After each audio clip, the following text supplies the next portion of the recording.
Ladies and gentlemen, it's another Games Club here at the Gift of Gaming podcast, and this time we're reviewing or talking about Baldur's Gate 3. So if you haven't played that game, watch out. There's some spoilers here, so go buy it, come back, listen. To those of you who have played it, sit back, relax, and get ready to join the conversation.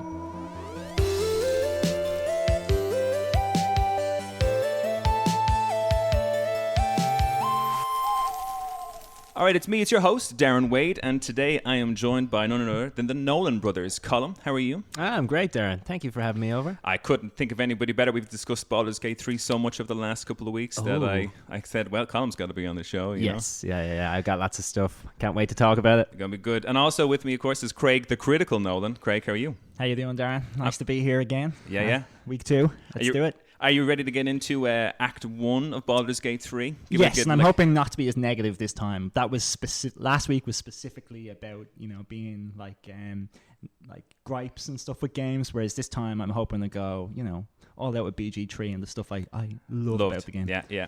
Exactly. I mean, there was a gripes episode. You might as well, This is a safe I mean, zone. I may have one or two more gripes, but overall, this is a very positive experience. Yeah. Craig with gripes, how out of character. Critical about something, how dare he? So for this episode of Games Club, it's not like a full talk through of Baldur's Gate 3 because the game is so massive. It's huge. I am like about 55 hours in, and I've just about gotten through Act 1. I mean, there's, as we just had a conversation before we said it on this episode about where we actually all felt Act 1 ended and Act 2 began. There's a little bit of debate there. So I think I've done Act 1 and then some a little bit myself, but it's taken me about 55 hours worth of playing with like a reset here or there because I didn't really enjoy my initial character. But yeah, so we got like a good 50 hours worth of gameplay to get through, which is a whole game by itself in Act 1 almost alone. I'm actually shocked that Act 1 has 50 hours worth of gameplay. Like, I'm sure I've played more than that, but But it's much longer than Act 2. Act 2 is very short by comparison. If we're only talking about the Underdark parts, it's a very short experience. So, for where we would consider the end of Act 1 is either where you're on... Oh, I suppose this is like... There won't be any spoilers for Act 2 or 3, but for Act 1, as far as we'll go, is the kind of bridge that leads to the Githyanki... Or we won't say that. We'll just, I think the safest bet to do is to talk about all the things that happen prior to when we get that notification to say, are you sure you wish to proceed? Because to me, when I first came across that seemed to me like, obviously it's a very natural point of like no return. So Act 2, that's where I would consider Act 2. So for those of you who are listening who haven't played Baldur's Gate 3, or maybe you've just started, we're going to talk everything about everything that happens in the first act. So spoilers will be in this episode. So if you haven't played it, go check it out. It's a blast. I couldn't recommend it enough. Go play it. Come back, listen to this episode. If you have played it, well, we're in for a treat because there's so much I want to get down to here. But I think that the thing I'd love to start with, the obvious point, is your character choices. This is a D&D based game. We've all three played a lot of D&D in our time. There's nothing better than when you have a fresh character sheet and you're starting a character for the first time and you're planning all the bits and bobs. That's why I think I restarted Baldur's Gate 3 twice because I just felt I could get more out of my starter character. So Craig, I might start off with you. What was your first character decision, your race, your class? How did you get there? Well, it took me hours, and I wasn't looking up guides or anything like that. Like, we've played D&D loads of times over the last few years, so it was fantastic to finally be able to do that digitally, as opposed to writing everything down and looking up on the internet. But to just sit down with a controller and be able to just press a few buttons and have all that done, it was just such a great... To this point, I still think maybe that character selection screen with the music down by the river, it's just probably one of the best parts of the game, and it's just an experience that's just so unique and so enjoyable. Very calming as well. Very, very calming, unless you're stressing out about the little things and the points and stuff like that. But for me, I really wanted to have a main character who was very impactful on the story, so I wanted to choose a character that had high charisma because I wanted deception, persuasion, and the dialogue options to kind of be very good at the forefront. I wanted him to be good at combat and stuff, which unfortunately he wasn't because I went with a bard class and I went with the classic kind of College of Lore, and for the first kind of part 1 in particular, I would say that my main character, although he was great in dialogue and I could usually get out of most situations without actually having to fight, when I did fight, I was just kind of buffing my teammates and then he was sitting back not doing a lot. So I had to, like you said, like you change your characters up a few times. I did that quite a few times with my character, to the point where now he's a bard, a fighter, and a rogue all in one. Like, nice. Okay, yeah, multi-classing. So race then, you went with a bard. I went with a bard elf, and my kind of thinking was that I've been alive so long, but I'm actually an experienced fighter, but nobody knows that. So I'm singing tales of my own exploits from hundreds of years ago, you know? So you're just an egomaniac, like. Well, no, it's just all these legends that I sing about are actually things that I have done, only it's so long ago that nobody realizes. So, you know, I'm the bard, and because he dual wields crossbows, that's like kind of the style I've gone for. You dual wield crossbows? Dual wield crossbows, yeah, it's awesome. But I wish there was a spell that could change my hide my violin, so that I actually took the violin away and it was the crossbow, you know. Do you just mean in terms of from an aesthetic point of view, just what for your aesthetics? Looks I'd like? love for my character to be just up there performing on stage, and then as soon as he finishes playing the song, the violin transforms into these two crossbows, and I just start opening fire. Wild West style. Like, that's what I envision as I play, like, you know, like that Desperado. Exactly. Yeah. I'm an Antonio Banderas, except with without a guitar. I have the violin that switches to a crossbow, and I'm very cool. That's such a cool little nice. Nugget. And so, Colm, then what about you? What did you end up going for? So I've actually just recreated my D&D character. His name is Drakon the Struggler. Just Drakon. What a great character. What an untimely demise he had in our campaign. But go on. Yeah, we'll get into that another time maybe. So yeah, in this world D&D, he's very much alive, but Drakon is a tiefling barbarian. He's like a red tiefling of Infernal or one of them, so he's kind of resistant to fire. Very cool. Barbarian, so essentially, you know yourself, he's got high strength and high constitution. Usually, like, charisma and intelligence are really fucking low. Like, dexterity is not too bad, but luckily for me, really early on, I found an item that just buffs your intelligence to like level 18, and I've had that on my like fucking barbarian the whole time. So I'm still shit with like persuasion checks and shit like that, but I've got Asterion or other characters for that. Yeah. But for using intimidation, like your barbarian skills and all, like it's very satisfying, and that's how I've been playing like this build, you know. Like, I've just been going through it, like any kind of threat that I kind of get into, I'm obviously going to use my strengths in this, and my strength is intimidation. So I'm kind of like, I've already decided I'm playing on the side of good, like chaotic good, but I'm going to do like the better kind of things overall, story-wise.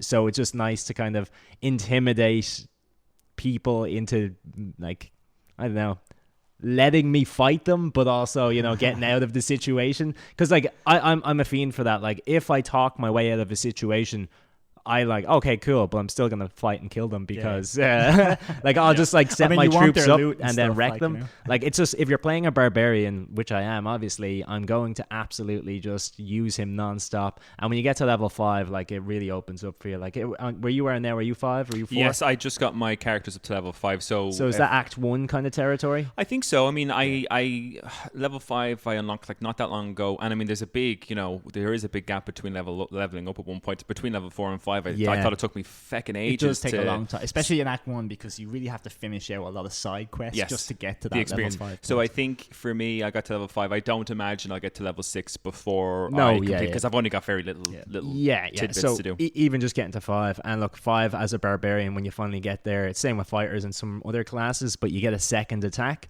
So the fact that you are just a big tank that rages, runs into battle and attacks, now you've got your second attack, and the game just changes drastically for you, you know. Like, you just come along, hit someone twice, and then shove them away from you and just push them off either a ledge, cliff, into a big burning pit. I don't know, whatever you want. It does. You're right. Like, good point on the level 5 thing, because I just noticed I was playing it a lot last night to kind of catch up. I haven't really given it a whole lot of playtime over the last week or two, but I was playing a good bit last night and had that level 5 kind of experience where I was, you know, I'll get into my character now, but I'm playing as a paladin at the minute, and I get the 2 attack thing with the paladin, and my, like, it's just changed. You know, your whole party just seems that much more efficient, you know, in battle and stuff. More capable as well. Yes, yeah, absolutely. So for me, I went for a drow.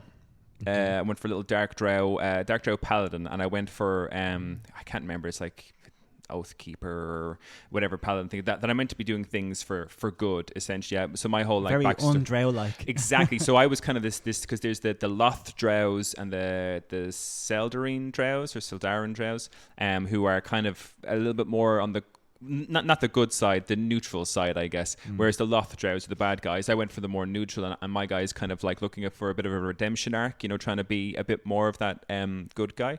But the cool thing about the paladins is that you swear an oath, and if you break that oath, things change. And I was in, and we'll get to it, I was in the Zentharum dungeon place, accidentally set something on fire, and my gameplay, the way I do this game is I do not go back. Whatever happens for me, and I let it live like that, which has been high risk being a paladin, because you must have to toggle non-lethal yeah, all the time. I didn't do it this time, so I accidentally set some oil on fire, which was actually a trap in this Darren place, which set the whole place alight and killed everybody.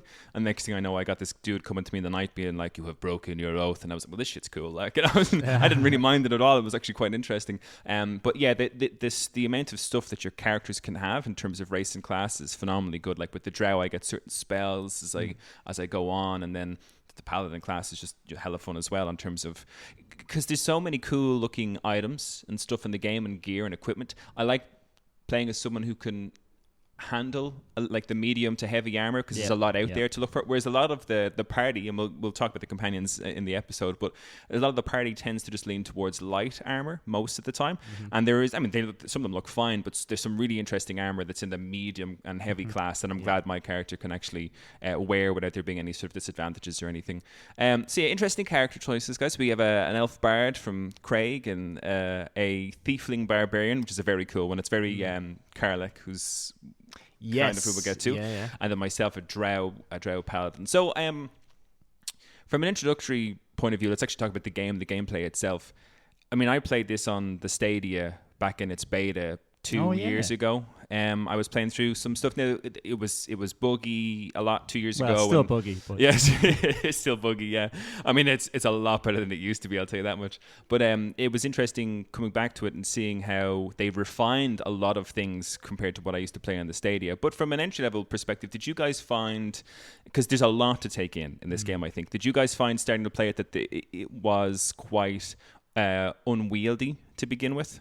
As the game was difficult to kind of get into, there's a lot of options. For me, I think two things worked in my favor. So to answer your question really quickly, no, I was actually all right with it. But really quickly again, two reasons are, one is like I always ram on about the Wasteland games and stuff like that. Yep. And like obviously they are not the same in the sense one's D&D and one's in an apocalypse or whatever. But what is the same is the kind of control, layout and config. So like grouping people together, going into your wheels and stuff to go into your abilities and all that stuff again. So having done something like that, and even little things like the toggling shortcuts, like if you press in L3, you can kind of scout your camera forward and all. Now, I don't know if user have been I only learned about that on halfway through Act 2 when you needed to do that for a quest, and it drove me insane because I didn't know that was that whole hold L3, move your stick around. Not once did I know that was a thing. Not once did the game tell me that was a thing. But that is definitely a thing, and is needed for a couple of big later important quests. Things later on, and I was going crazy because I couldn't figure it out. Well, I like from Wasteland, you would use that all the time, and in this I would have done it right from the get-go just to see if it worked. It did work. I was like, oh, this is great, and I just would have assumed that it came up in the tutorial and I just didn't pay attention. But if you're not aware of it, then it's it still could have come up in this tutorial because they throw so much information at you at the beginning of the game. It's just like that's kind of what I was taking most of it in. That's what I was kind of getting at, because for me playing it, if there's a control system thing that I needed to learn, but and that's difficult enough in and of itself. But the D&D aspect of the gameplay, if you haven't played D&D before in your life ever, thank God we played it for years. Because that was the second thing I felt worked in my favor, was knowing the character that I was going, like, because I've played Dracon, and you actually didn't play Strafe in this playthrough, and you didn't play as what was your man's name? I played a necromancer. Oh, Gregory Rayner, yes. Well, I mean, he was a paladin, I suppose, a human paladin back in the day. But again, I was always the DM, so I mean, I kind of got a very good, like a loose grasp of all of the classes that were out there. But I never really got in depth with anything. So just playing through this as the paladin and really getting into the character sheet side of things. I really did struggle though with the bard at first, and like I was really relying on Lae'zel, who was the fighter that I knew so well. And for ages, I was like, no, the fighter is easily the best class because she was just wrecking everything for me because I just knew how to work her so well. Whereas the bard, I was just like, I'm giving you inspiration. Wow, how amazing is that? And I was bored. Like, what was cool is when we all picked up the game, we were kind of sending pictures into the podcast chat about like what our character looked like and what we went for and stuff. I thought it was really interesting. You sent me the picture, or you put up the picture of your character, Craig, and I was like, a bard. That does surprise me. I never anticipated you of all people would go for a bard. But there is, I mean, like, you know, going on forums and stuff back in the D&D days when we played it, like the fighter and stuff is a good class, but they kind of flat out, you know, they kind of flatline later on. Like as they get higher levels, they're not hugely exciting, whereas some of the other classes, the higher level you get, the more there is to it. Like the fighter's good at the start and tends to kind of peter off. Well, no, like levels. A level 11 is where the fighter like becomes amazing because he gets his third attack. And like, I mean, Colm will tell you like the is it Berserker? Is it what's it called? Sorry, Barbarian. But like after like level 5 or 6, the Barbarian's nothing, you know. That's the fighter is relevant the entire way through. Well, that's good, to the point where like even whenever people multi-class, like it's always worth picking up fighter for 1 or 2 levels just for action surge or just for medium and heavy armor proficiencies. Like, so I actually think fighter is amazing the entire way through, and like I'll always lean towards fighter as like my favorite class just because I just think it's so relevant the whole way up. Like, that's good. That's good. So we'll go into, I suppose, like the characters that we get introduced to, and we'll look at them as they appear, I guess. So our first character we're introduced to in this game is Lae'zel, who, as you said, Craig, is the fighter class and is for those D&D nerds out there, a Githyanki, who was my first, when I first played through the game, I picked a Githyanki, but he was so ugly, I just couldn't, I couldn't keep it up. I had to get rid of him and go for my second character. Very scary up, Darren, because they were ugly. Yeah, I know, that's terrible. Just super bony. Like I made a Githyanki as well, and I kept walking around naked, and everyone would get real squirmy. Yeah, like, Craig, put it away. They're just very strange looking. So, in terms of open to Act 1, I mean, we know that in this game you can like build relationships with characters, and some of them are like romances, again, like you have it in big RPGs. Lae'zel as a character, how are you guys enjoying her, not enjoying her story, her arc? Well, I missed a lot of her arc because I accidentally didn't finish the Githyanki Kresh thing, so a lot of the stuff she's saying now in Act 3 doesn't make any sense to me because it's Act 3 though, so I know, but she's saying a lot of stuff in Act 3 that doesn't make any sense to me because I missed the stuff in Act 1. And I'm like, it annoys me that the game doesn't realize I didn't do that, you know? Because she's acting like I did and I didn't. But she's an absolute bitch, and I kind of enjoy that about her. But like, because I'm playing as the good guy, she's constantly disapproving of everything I do, like, you know, to the point where like I'm like, okay, maybe I need to like get a few nice people into my team party here. But it was mad because Lae'zel was actually the first character that wanted to sleep with my character despite never ever agreeing with anything I do. I said no because I think Githyanki are gross and violent and mean, so I said no. I of course said you can't have this body like Lae'zel, you know. What about you, Colm? Are you enjoying her as a character or excuse me, well, at the very start of the game, do you know when you come out of the Nautiloid ship? Yes. And you land, I got Shadowheart, Gale, and then Asterion, and I totally forgot that Lae'zel even existed as a character. Nice. And I just played through Act 1 most of the way, and then the lads like were all chatting about the game, and they're like, "Oh, did you get Lae'zel?" I'm like, "Who the fuck is that?" And they're like, "The Githyanki." I'm like, what? I have no idea what are you're you guys on about. And then they're like, "Oh, you get her at the start. She's in a cage." And I was like, "Oh fuck, I missed her." All right, so I'll go back to the cage, and there's just 2 dead people on the ground, 2 dead tieflings, and she's gone. And I was just like, I think she's gone. Like, wait, are you sure she's meant to be here? So I do love that about the game as well, in terms of those moments where if you take short rests or long rests to kind of, you know, revitalize the team and everything like that, things in the open world move along. Like, isn't days are passing or nights are passing, so things actually will move along. So I love that if you're like long resting quite frequently, chances are you'll miss out on a few bits and pieces because the world still moves on while you're taking these long rests. So usually there's some sort of indication when something like that happens, though. Like, I've always been told when like it's like, okay, hey, there's this news bulletin, and if you don't do this today, there's going to be bad news. Like, they usually tell you in advance, even if you go to long rest. Like, there's a scene in the very end of Act 1 with your man Nier. I don't know if have you been to the Draugr camp? That's where I am right now. Okay, well, there. That's Act 2. Okay, but in that act, though, there is, like, it will tell you if you try to sleep that, like, hey, just so you know, something may happen if you sleep. Like, the game will actively tell you.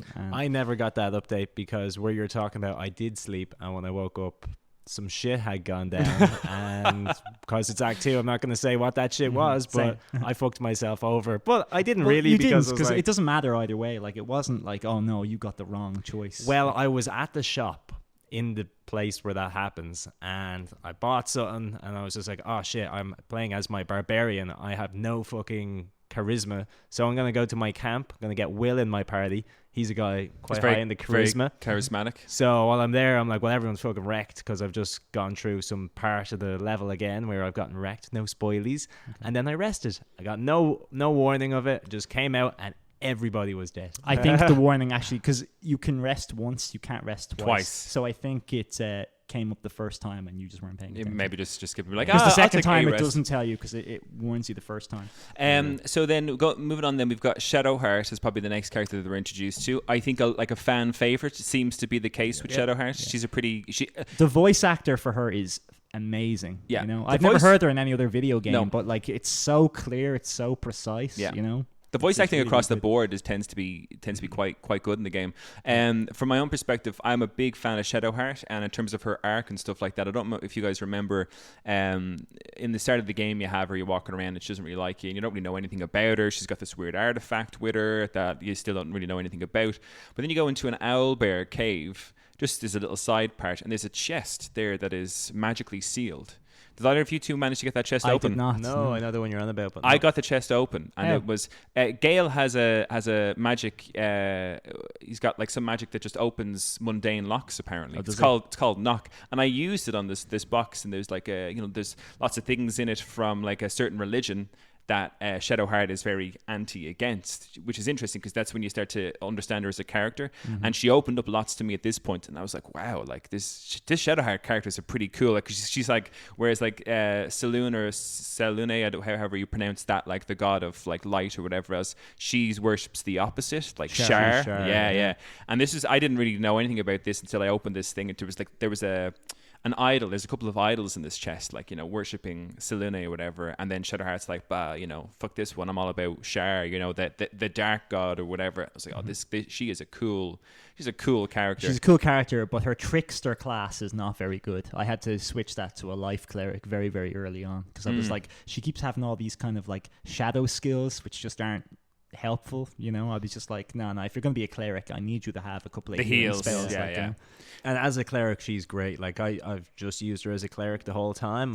Some are for armor pieces. I don't know if they're just for her, but some armor pieces, like when you heal somebody, they'll give you some healing points as well. And I just have her coated in like armor pieces like that. So when she heals, she's let's say herself. My Dracon, she's getting like 7 or 8 health herself. It's just like, ooh, I love it. She's a great character, and like I think that the mace shield combo that I have, or the flail shield combo that I have, makes her like, not only is she's got some good magic, she's good at healing. She's kind of tanky too. She's kind of tanky, which is quite like her armor class for me is about 15 or 16, which for a cleric is. But I remember for Act 1, yes, that's right.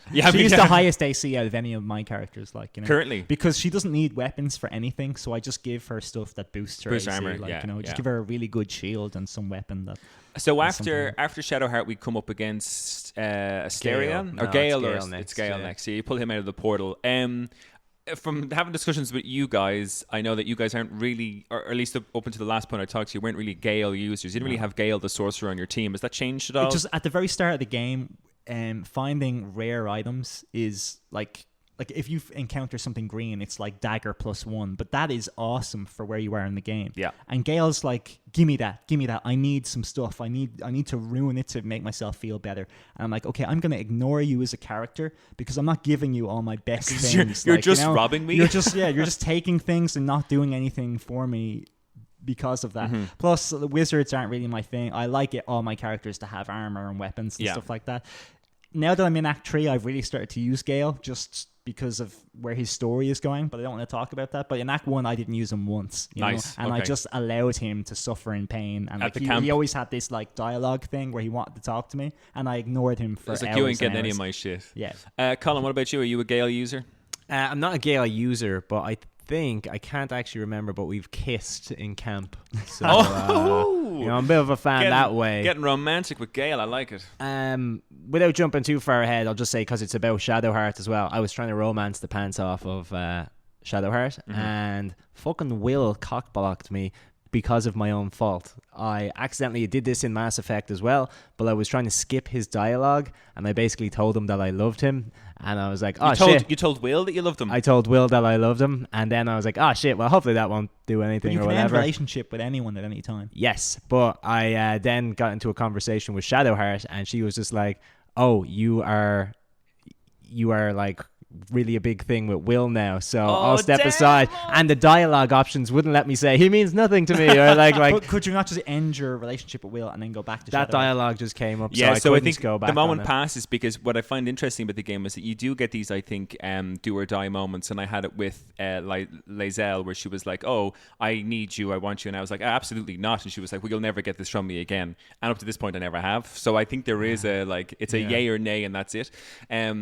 So yeah, okay. So Gale, because you're romancing Gale. Gale. I got to kiss Gale, which was great. I'm fine with that. But as playing with him, maybe on my second playthrough or something like that. But like Craig said as well, at the very beginning of the game, he is quite annoying. But in fairness to him, it's only 4 items, I believe, and then after that, he doesn't need any more. Yeah. But in the early game, like, that's a lot, you know? Yeah. I think very few good items, like, it's a lot of stuff. I've been using him a lot in the last kind of 2 or 3 little sections that I've done in the game. Love him. Put a lot of work into him. I love his charisma. I love his character. I love his chats and the things that he reacts to. And like the conversation pieces that the party have amongst themselves when they're walking around. I love what Gale has to say. He's just real. He doesn't give a shit. He's happy-go-lucky, and I'm a big fan. He's just a real ladies man. Yeah, he is a real ladies man. I really like his voice actor as well, and I do find that where I am in the game, just because I don't like him for combat, there's times where I'm like, I would like Gale here for this like conversation, or to be like around the town for this. Sometimes, no matter how you think one of your characters will react, it could be any one of the 3 characters that does react, no matter what the situation exactly, is. Like, so sometimes it can be annoying where you're like, oh, clearly this is a moment for Shadowheart, but then Gale will start talking. Yeah, you know? And you're like, come on, what? Gale, get out of here. So I'm a big fan of Gale. Having a sorcerer in the team has been really cool, especially in the last couple of things. I'm kind of in the Underdark, which a lot of people say is Act 2, so we might leave that for kind of Act 2, but he's been hugely beneficial for me in the Underdark. I've been a big fan. I gave him a cloak. He looks like he's the proper sorcerer looking dude at the minute. Big fan. After him, we've got Asterion, who's kind of like the roguey type, who you learn is a vampire as well. Interesting character. My favorite character in the game for sure. Nice. I really in Act 1 I used him as my main damage dealer, and I loved his playstyle because like attacking from stealth in a game is so much easier than in a D&D session, you know, where you're like, okay, Darren, can I go into stealth? And you're like, oh, roll for stealth, and you have to roll that constantly. Whereas in the game, all I have to do is press down, which I didn't realize because the game didn't tell me that. So down and up, like down being crouch and up being jump, like for ages, for the first 10 hours of that game, I was scrolling or1, you know, going to stealth or one. I told you jump. Both of those. He told me eventually. I'm with you on this. So I was playing the split screen with Kev, and I was playing as my little gnome called Robar, who I love. And I was playing on Kev's file, and he saw me doing that, like rolling to the option wheels to jump over this bridge. He was like, you can just press up on that, right? And I'm like, I am probably about 40 hours into the game at this stage, and my jaw dropped. I was like, what? And he's like, yeah, and you press down to hide. I was like, oh my fucking God, I've wasted so much time like double tapping R1. So I'm glad you guys, thank you, Colm and Kev. Thank you for explaining. But as good as his play style is, on several occasions, because he can attack from such a distance, like I use him with like as an archer basically, like daggers and crap are useless. In this game, like range is huge, like you know, it's so good. But like there's been loads of times when like I got close to a character that I could have talked to if I just walked straight up to, but because I was crouched and they had a visible range, I was always killing them from a distance, thinking that like if they'd spotted me, it would have initiated combat. Oh damn! So I'm just killing off characters, and I'm like, yes, got them. But then I'm like, if I reload from an error or something, I'm like, oh my god, that was a good guy. Yeah, I can talk to this dude. Damn. Yeah, Stereon's great. His vampire shtick is quite cool as well. That you can like bite people mid-fight, and it makes him happy, and it makes him just like a better him a bonus to all of his ability checks. Yeah, which is so cool. Again, voice acting for him is great. I love his kind of carefree stuff. His laugh is brilliant. He's so good. His let's just call it his final kind of companion mission. I haven't done it yet in the final chapter, but I've been saving it because he is my favorite character. Like I use him for all my charisma checks, all my deception, all of my fucking lockpick. So he's your face character. He actually is my face, which at times is annoying because I obviously want Dracon to be the face, of course. But then when you know that there's something coming up, it's like, okay, well, do I want to talk my way out of this? If I do, I kind of need Asterion up there. And then if it looks like it's just going to be a showdown and I want it, I'm like, Dracon, get up there and start shouting at people. He's very cool. I had when I realized I loved him as a character was when I was doing the Goblin camp, and there's an area where you can get up onto the rafters and look down at the kind of the castle below. And I felt like there was a fight coming, so I snuck him up like the vampire up in the dark and on the rafters with his like his bow and his whatever else, and he went up there and was firing down at everybody during that whole fight, and I was like, this guy is really like hiding, walking across these rafters, hiding again, taking shots, bonus damage, just leaving him somewhere while you just scouted, to have him there as backup. The amount of times I did that was great. Like he is fantastic. So then after that, then I think our next character that we're introduced to is when we get to the Goblin camp with Will. Will the Warlock. I think he probably had for me my favorite introduction for a character, kind of outside the walls to the Goblin camp where they're being attacked, or outside the walls to the Grove is where you find him. And he just jumps down and starts slashing goblins. Calls himself the Blade of Frontiers, dives down, wrecks a couple of goblins and stuff. I was like, this guy's pretty cool. And then when you go into the Grove, he's there teaching the younglings how to fight, and I'm like, but that's I got those vibes. Future Vader moment. Yeah.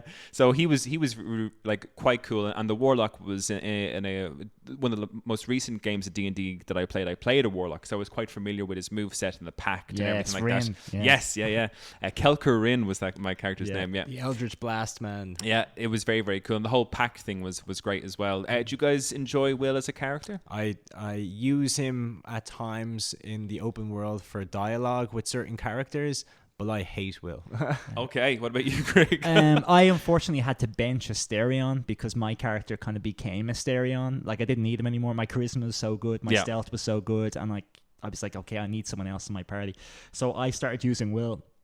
And what I will say is, although Will is a good character, like the whole Eldritch Blast builds are just not fun. They're not good. They don't do enough damage. And I think the game is broken because even if you pick the abilities that buff your Eldritch Blast by your charisma modifier, the game never tells you that it's active. Whatever mechanic just hasn't been put in. So it'll always say 1 to 10 damage, even though it should be 5 to 6, top 5 to 15. Yeah. And it's just annoying that is never calculated. But I always found that his accuracy is just really, really bad and stuff like that. So I had to reclass him as Warlock Paladin. And good choice. Now he's really, really whooping ass. Interesting, like, okay. But as his default class, I was like, man, he's just doing, like Lae'zel is doing 100 damage plus. I'm doing 150 damage plus, and he's doing 2 Eldritch Blasts with like 60% accuracy for 10 to 15. I'm like, he's so rubbish. Yeah. He is. I do enjoy his story though. It's the cool thing is that his goal when you first meet him is to find Karlach the Devil, who ends up being another companion. And I do love the fact that when you go, and you have a choice obviously, when you find the Devil Karlach, you realize that she's actually a good person and was just trying to escape what Will thought, the person she was fighting for. She's actually trying to escape, so she's a good guy-ish essentially.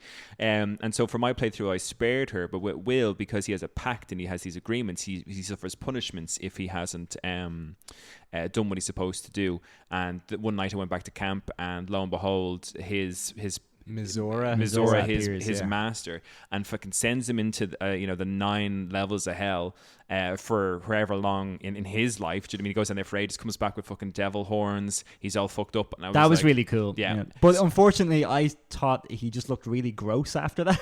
Yeah, but I love that he looked really, really gross after that. But I love that. It's a cool character arc. I love that the whole idea of that, like, for us, we only see him for a couple of minutes down in the hells, or like a couple of seconds worth of game time, whereas the way that the time works, he's been down there for fucking weeks or whatever else, just in the hells, and he comes back with horns. I'm like, oh. So I think as a story-wise, I think he's one of my favorite characters, especially because you have that stuff now, and I haven't really gotten into it too much because I'm only at the end of Act 1 with his father. And I didn't realize it do anything with that, but a great story character, quite weak though. Because the way, like, the main thing for him in Act 1 is the Karlach thing and his dad, but like by Act 3, you like, I don't want to explain what happens, but like how he actually Mizora, had the pact over him is a really, really cool story. And cool. So there's a lot to figure out with Will. Whereas someone like Shadowheart, I thought her eventual conclusion to her arc wasn't nearly as good as say someone like Will's was. Colm, you had something to say there about Will. Oh, I would say that the game kind of wants you to play through as Will with your party. I do feel like they kind of give him a stronger emphasis on having him in your party at the very least. Things like that would be, you mentioned his father. I didn't play Baldur's Gate 1 or 2, but one of the characters in that is a guy called Duke Ravengard, and Will is his son. So the fact that, like, you are the son of a previous hero. Before? No. Well, Duke Ravengard is a previous hero of maybe Baldur's Gate 2. I was listening to a thing that there's a couple of characters in that game, either NPCs or just small little nods that are just from the previous. Well, I know, because some of those are elves, so naturally they have hundreds of years of lifespan. But like, Will is a human, right? So his dad isn't his dad. Yeah, but I don't think there's that much of a gap between them. Although again, I haven't played them. I've seen footage of them, and I think they'd be quite difficult to play nowadays. So yeah, essentially what I mean is, anyway, the game kind of gives Will more of a backstory for maybe older gamers. They're like, I get to play as the son of this character who I played as previously. Yeah, it's a cool little nod. So he goes into, I guess, the last character that we get on our team for Act 1 at least, anyway, which is Karlach as well. Karlach, that's who he means, I'm guessing. Sorry. Yeah. So we get, and she's like, I think she's another one who's a massive favorite. People seem to love Karlach. Of all the characters, she's my least favorite. Really? Yeah. Interesting. I just don't like the whole engine thing or anything like that. Yeah. And I just had I guess maybe I had no place for her on my team because I chose Lae'zel. Of course. I was just like, I'm going fighter. And it is, I think, based on a balance for a squad. It is. You can't Lae'zel really have both. No. Yeah, especially because I got Warlock / Paladin, so I kind of have another with Will. I have another kind of physical beefer. I think it's untrue. I think Karlach is my second favorite character after Asterion and myself, of course. But basically, Karlach is a barbarian, and I play as a barbarian. And you can have 2 barbarians in your party, and it's fucking awesome. Yeah, I'd say so. Okay? I'm sure. Why? Because you said Karlach's your least favorite. Lae'zel is my least favorite, and Will. Just whatever about the 2 of them. I just don't use them, and I only use my 4 characters, like, pretty much for the entire game. I did try to swap Lae'zel in and out from, like, after about Act 2 or something, but something happened, and now I don't do that with her. So fuck Lae'zel. As of Act 3, I've used everyone. Like, my main character, Shadowheart, and Lae'zel never change, but that 4th slot I rotate every like 10 hours. You know, when I want to do a character specific mission, I swap out that 4th slot. Like, so I don't really have a set person. But if you that's my next question before we get into actually like the gameplay, the missions, the world itself. Your team, who was your favorite team of, I would suppose, 3, because obviously yourself and then the 3 of the companions. Who are your 3 choices, generally speaking? Who have you chosen the most, do you reckon, Colm? Asterion, Shadowheart, and Karlach. Craig? For me, it's Shadowheart, Lae'zel, and I honestly, in Act 1 it was Asterion, in Act 2 it was Will, and in Act 3 it's Gale. So we'll say Asterion, seeing as this is our Act 1 conversation. I guess, yeah. Okay. So Lae'zel, Asterion, and Shadowheart. Is it? And my team has been Karlach, Asterion, and Gale. Who is your healer?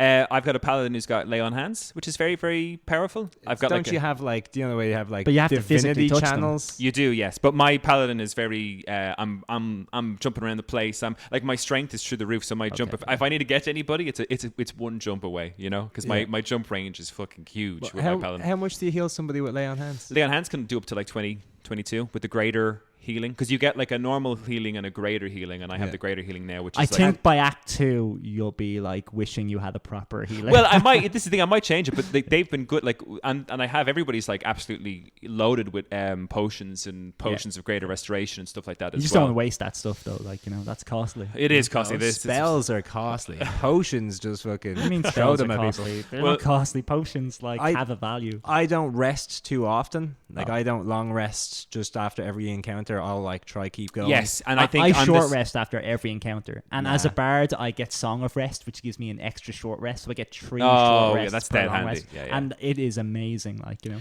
So going into, I guess we've discussed the characters, I guess, and I guess the thing we should talk about now is the world itself and the quests and the missions, and are we enjoying the game itself? Is it fun? Is it whatever?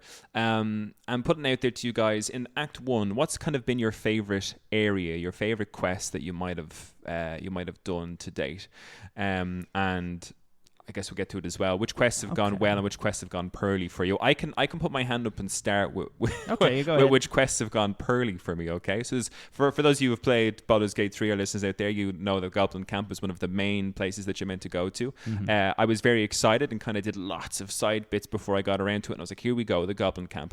Cool thing about being a drow is when you get there, everyone's like, not only did you have the authority thing because of the absolute religion, which is all to do with the parasites that you get from the mind flayers, but also I have my capabilities of being a drow, so they all think of me as a master. So I was walking through this place being like, cool, no one's going to bother me, everyone's a little bit scared of me, I'm going to take this place by storm, do lots of talk and get myself out of shitty situations.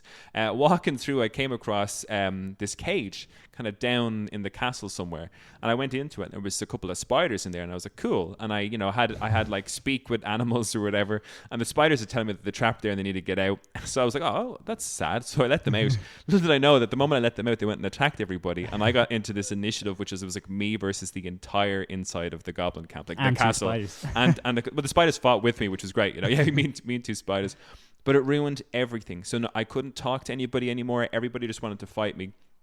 And the whole point of going to the Goblin Camp is that you're looking to try and save the first druid, Halsin, who potentially could have the cure to save you from the parasite and stop you turning into a mind flayer. I convinced Halsin to, because I was so overwhelmed by the amount of people that wanted to fight me just all of a sudden, that I convinced Halsin to stick with me to help me fight. And he turned into a bear, because he's a druid. He turned into a bear and went around, fucking people up as a bear. And I said, this is great. But the fighting just wouldn't stop. And anytime I wanted to long rest, Halsin would give out to me. He was like, you promised we'd exact our revenge here. I want them all dead. And I was like, all right. We'll do that. Like, I won't long rest then. Fine. And so we got to the point where I was fighting the drow, the last of the 3 people that you need to kill. I was fighting this like female drow person. I kind of annoyed that I couldn't get to talk to anybody, because I'd heard that there was good dialogue you could have with all 3 of these leaders. Everyone just wanted me dead. And this drow absolutely wrecked Halsin and killed him. And he's dead, and I haven't been able to. And the whole time is like, the whole point of this game is to go. For me, in Act 1, it feels like the whole point of Act 1 is to go and save the druid, and I just got him absolutely murked. And and nice.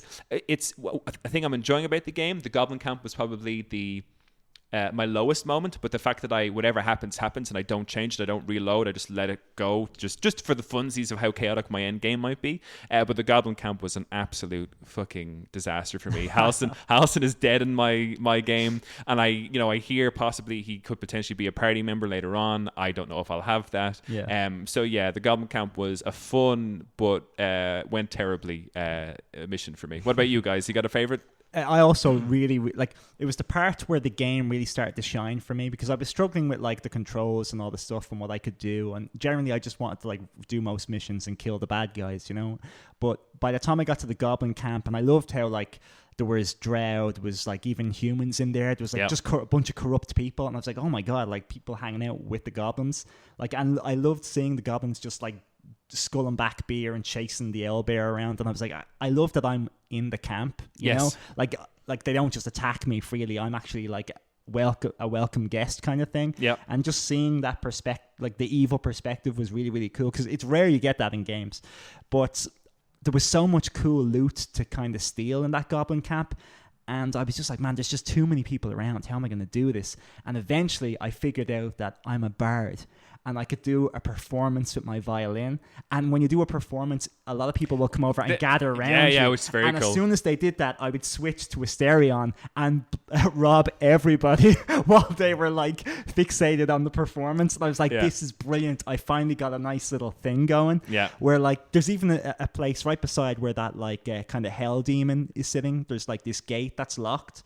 And like behind it is like a bunch of treasure that the goblins are. But there was these two guards that kept walking up there, and I could never open it because it kept getting too close. So I just had Lae'zel, like my main character is Feroral, is the bard. But I just had him stand in the center of the stage doing a performance, and about 20 guys flocked to me, and I just spent about 20 minutes as a stereon robbing everything. And I was just like the game is clicked for me. It was that moment where I was like, okay, now I'm really having fun with this. Good, excellent. What about you, Colm? Your moment that you've kind of enjoyed quest-wise, area-wise? Has there been a favourite part from Act 1?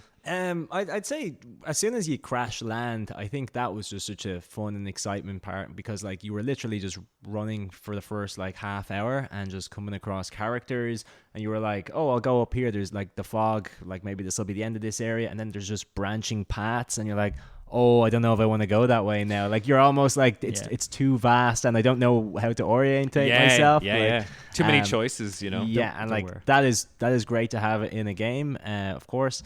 There's another thing I do love about the game. There's a point where you venture kind of west, and you come across like a few trolls near the what are they called again? The Goblin Hangout. Oh, the blighted village. The blighted village. Yeah. Oh man, I had great fun in that. Me too. But I got fucking wrecked. You had to fight them, countless times. Oh well, I didn't have to fight them. I talked my way out of the situation, but like I said earlier, I played the barbarian, and with my new freedom and my friends, I just tried to basically orientate myself in the best way to ambush the 3 trolls. Yeah. And every time I did it, I was just too close, and they would wipe my party within like 2 turns. Like the entire party wiped. No one had ever had a chance to heal. So in the end, the only way that I could do it was they're up here, kind of let's say to the north. I run south down, and there's this abandoned building with a second floor window. From the second floor window, I had 3 of my characters with bow and arrows and stuff like that. I had one character, my Dracon, throw like about 5 or 6 grease bottles on the floor, the entire length towards those guys, where they would have to come running towards us. And strategy. then I jumped over the grease, went over to the first troll that has his back, like his leader, and I just like went to attack. I think I missed him on my first attack, and I was like, oh! So I was like, do I reload? What do I do? I hit him again, and then like I just hit him. So it was like, all right, grand. I just turn, I jump over over the, like not even over that, I jumped over like a ledge, let's say, but they can't do that, so they had to come down the stairs, and there's about 5 or 6 fucking oil grease things on the floor. So I run down, get my Dracon to dash after in his next turn. He gets back up to where the other 3 are. So now there's 4 of us up there. The guys are running down. One of them falls, so we all target that one, and we have advantage on him now because he's injured. And then the other one, like the leader, charges or dashes, and he gets like to the front, like the very, like he went from the last grease pouch to the very end of it. And I was like, oh fuck, he's getting through too quickly. I was like, Asterion didn't have like the best angle on him, so I cast Fireball, and it just like erupted. He didn't die, but it took a lot of damage off him, and it you just set like the grease on fire. Was the grease on, well, no, if you hit them in grease, then they also like it ignites everything. And the guy that was on the ground just outright dies. Like he had already been hit a little bit, but he just like the inferno burnt him. The other 2 trolls are just running in like difficult terrain, and meanwhile the rest of us are all just peppering down arrows and shit. And I think they have like a slingshot or a rock throw ability, because they were still like fucking throwing damage back. And then by the time like the 3 of them are all running down, only one of them actually makes it to get to like head-on combat. And it took fucking ages, but it was just this planning over and over meticulously, because like if I was too up in their face, I was getting wrecked. So I had to lure them to me to get that win. I love that you went through the effort of trying to kill the 3. Craig, I don't know if you did what I did in that. Well, my charisma was so high, I just taught my way out of it, and then they were like, okay, here's this thing, call us if you need help. Yeah, I got that. So I can summon them, and I still haven't used that, so I can summon them at any point. Yeah, the three of them decided to join. I said to them, I intimidated them, which was quite good because I was a drow, so I had like a little bit of an advantage on my intimidation, and I intimidated them into being like, yo,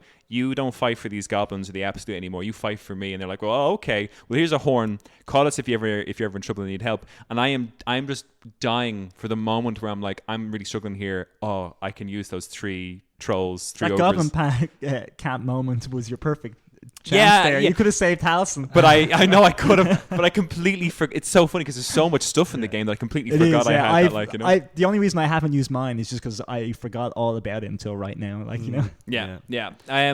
Is there any other kind of like? I mean, just there's loads of questions. I might run through kind of a few things here because we're well into our time at the minute. We're going to do a part 2 and a part 3 of the Baldur's Gate anyway. But I'll run through a few. Oh, I mean, for fun.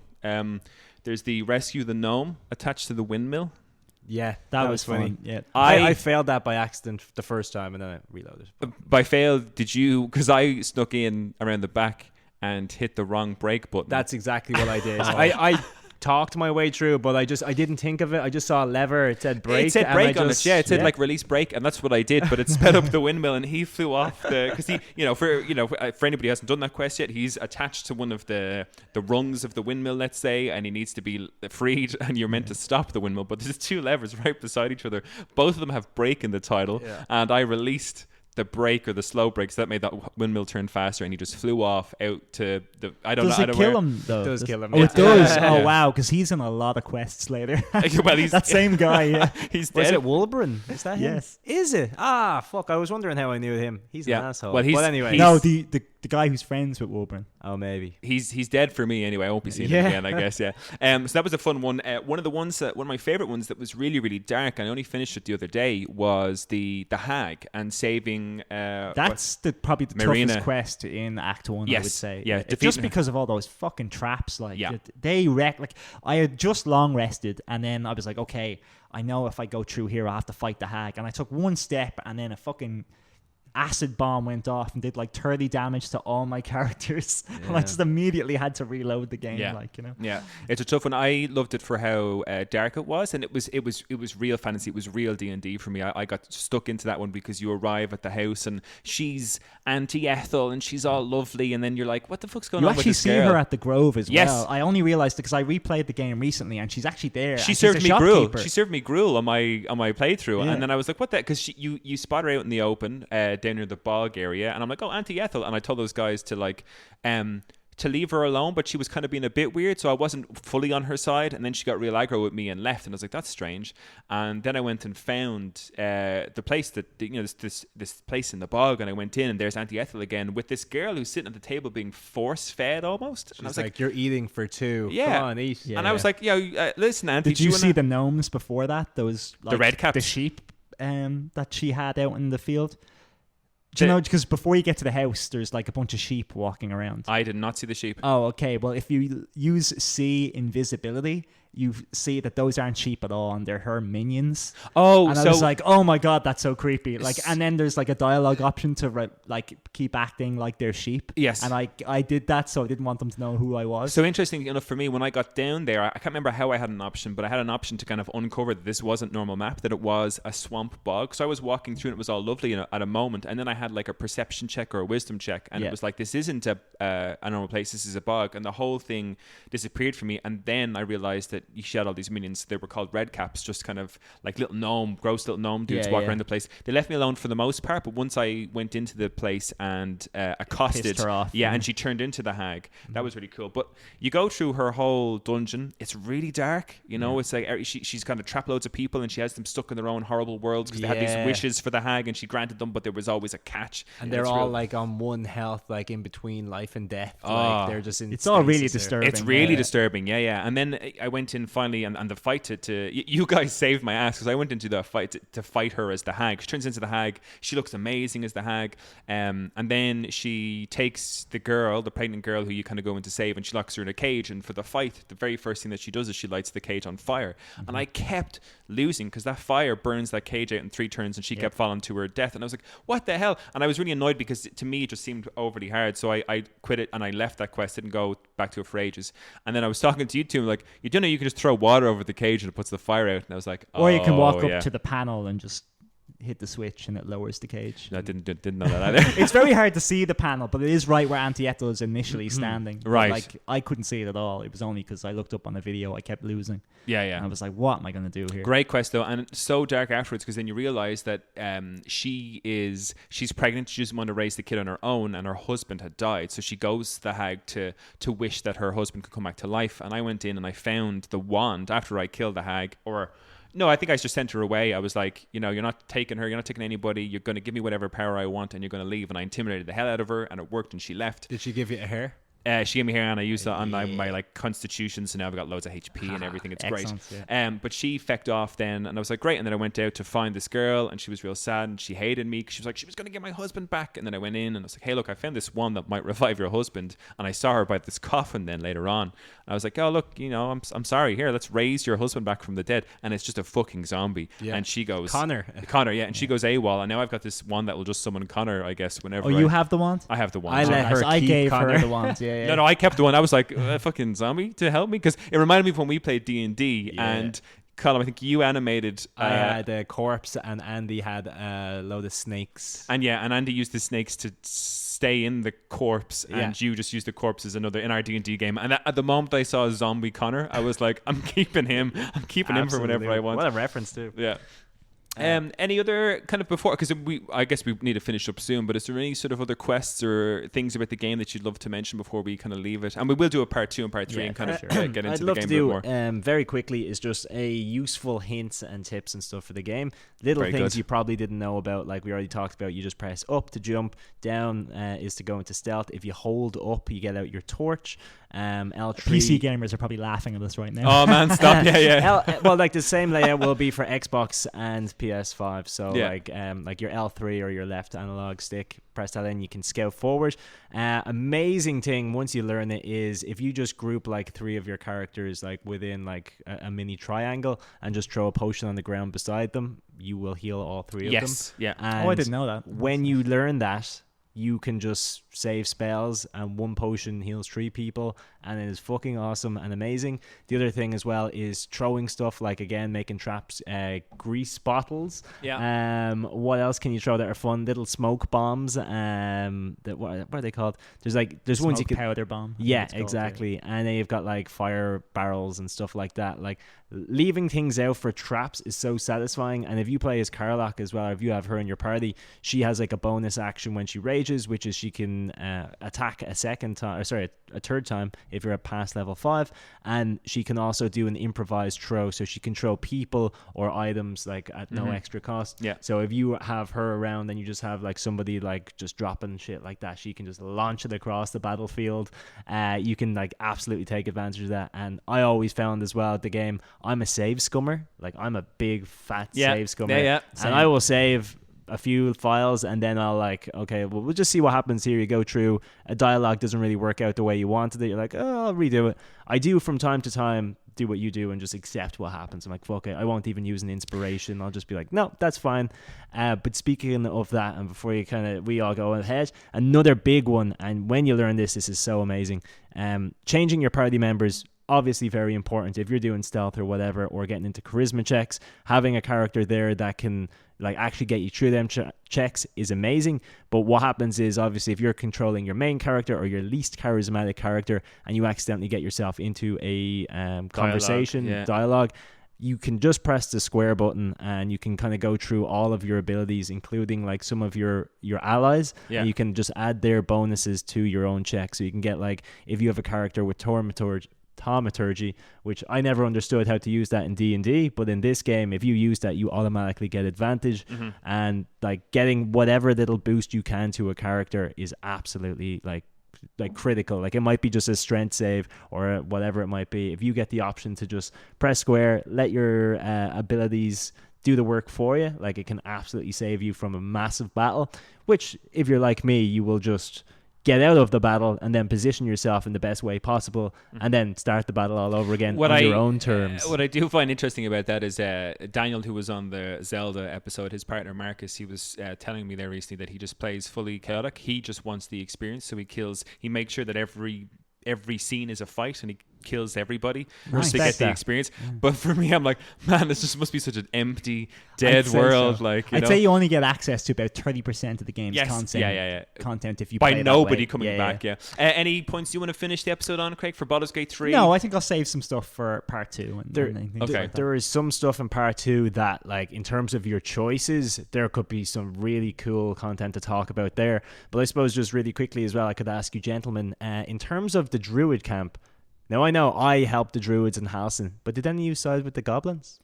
Because you can wipe out the Druid camp. Like, you could. And also, that girl who's leader, do you know the girl, Drow? Yes. She's a playable character if you side with the Goblins. Like, I realized that when I killed her, and I was like, when I took her armor, she was suddenly naked, and I was like, that doesn't usually happen with characters. But it's because she's a playable character. It's interesting. Because I think there is, I was reading that there is an evil route you can play through the game when you can get certain characters on your side.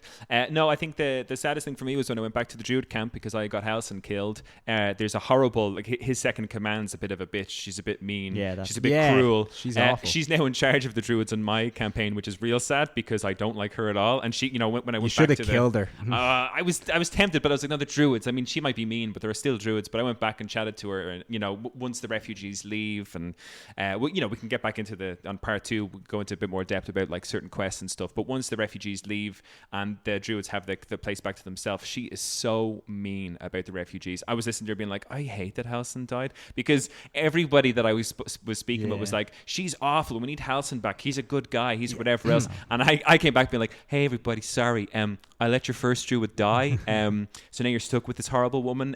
Peace. Goodbye. I'll catch you. I definitely got the good ending then, because she's put in her place for me, and then there's like that party at the end. Then of Act 1 is really, really good too. If I had fucked up and Halcyon had died, I would have done what the second in command, not her herself, the other guy. He's just like, oh, I think something should happen, and then even the tiefling guy Roland, he's kind of like, maybe if something happened to her, you know? I would have killed her, because like the first introduction you see of her is she's trying to get one of those young tiefling girls like put in to jail. Die from a snake. She's trying to get it killed. I think for me it was, and I was coming across it as a very noble paladin at that point. I kind of said to myself, you know what, there's been enough death here in the Grove and everything like that. I'll leave her, because better that they have her than, I don't know. I mean, maybe the third in command, the dude would have been better, but I left it, and I was still disappointed. But one thing I am looking forward to is, and this is, I know it's a tough thing to say to anybody playing the game, and I kind of, this is where I'll finish my point, but I am thoroughly enjoying my no redo playthrough.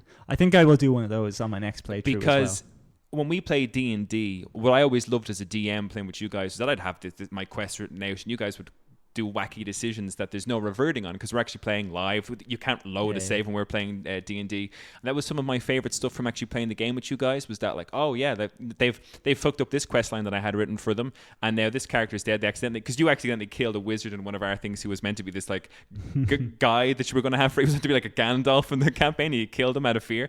But I love that kind of stuff, and I love that Halcyon's dead in mine. I love that lots of stuff has gone wrong. But for the most part, it's like, I think it's a bit more exciting, because it's not this thing where I can just like, oh, I'm just going to redo, I'm just going to redo. And the fact that my paladin has broken his oath now, and that I've done this thing where I've gained extra powers from breaking my oath, but I have a funny feeling that that's going to come back to bite me in the future, and I'm looking forward to how that does. We'll wait and see. Yeah. Nice. So guys, that's kind of Baldur's Gate. I mean, look, God, we barely touched on. I know we could talk for hours, but we're really rocking on. Yeah. So what we'll do is we'll call it here.